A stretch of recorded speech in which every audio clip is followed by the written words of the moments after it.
You want to change the world? Start off by making your bed. If you make your bed every morning, you will have accomplished the first task of the day. It will give you a small sense of pride, and it will encourage you to do another task, and another, and another. And by the end of the day, that one task completed will have turned into many tasks completed. Making your bed will also reinforce the fact that the little things in life matter. If you can't do the little things right, you'll never be able to do the big things right. And if by chance you have a miserable day, you will come home to a bed that is made, that you made. And a made bed gives you encouragement that tomorrow will be better. To pass SEAL training, there are a series of long swims that must be completed. One is the night swim. Before the swim, the instructors joyfully brief the students on all the species of sharks that inhabit the waters off San Clemente. They assure you, however, that no student has ever been eaten by a shark, at least not that they can remember. But you are also taught that if a shark begins to circle your position, stand your ground. Do not swim away. Do not act afraid. And if the shark, hungry for a midnight snack, darts towards you, then summons up all your strength and punch him in the snout, and he will turn and swim away. There are a lot of sharks in the world. If you hope to complete the swim, you will have to deal with them. So if you want to change the world, don't back down from the sharks. Over a few weeks of difficult training, my SEAL class, which started with 150 men, was down to just 42. There were now 6 boat crews of 7 men each.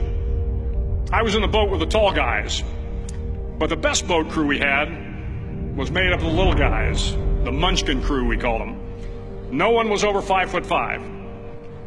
The Munchkin boat crew had 1 American Indian, 1 African American, 1 Polish American, 1 Greek American, 1 Italian American, and 2 tough kids from the Midwest.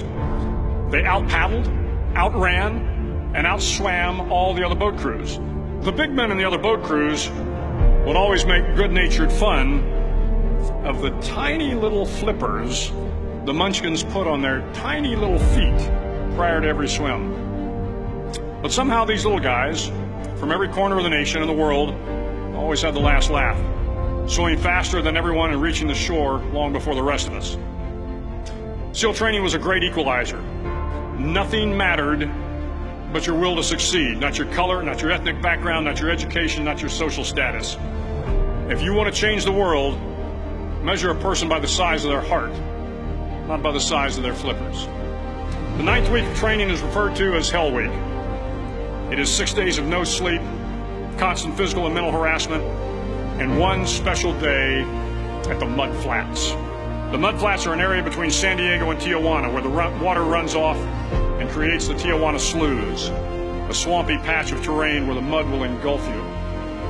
It is on Wednesday of Hell Week that you paddle down to the Mud Flats and spend the next 15 hours trying to survive this freezing cold, the howling wind, and the incessant pressure to quit from the instructors.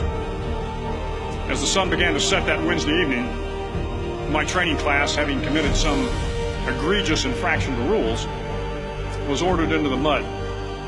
The mud consumed each man till there was nothing visible but our heads.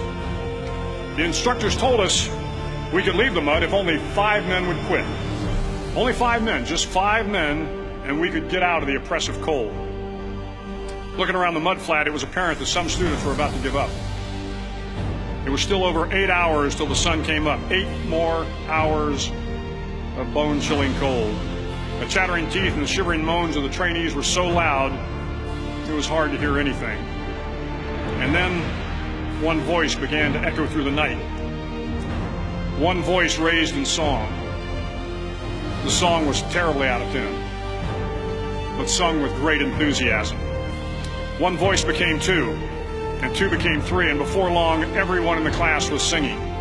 The instructors threatened us with more time in the mud if we kept up the singing, but the singing persisted, and somehow the mud seemed a little warmer, and the wind a little tamer, and the dawn not so far away. If I have learned anything in my time traveling the world, it is the power of hope.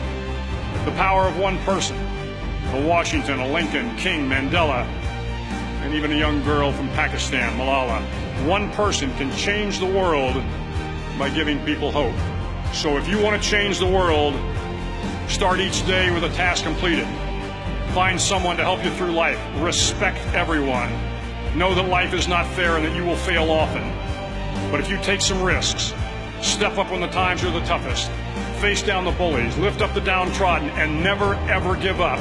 If you do these things, the next generation and the generations that follow will live in a world far better than the one we have today. And what started here will indeed have changed the world for the better.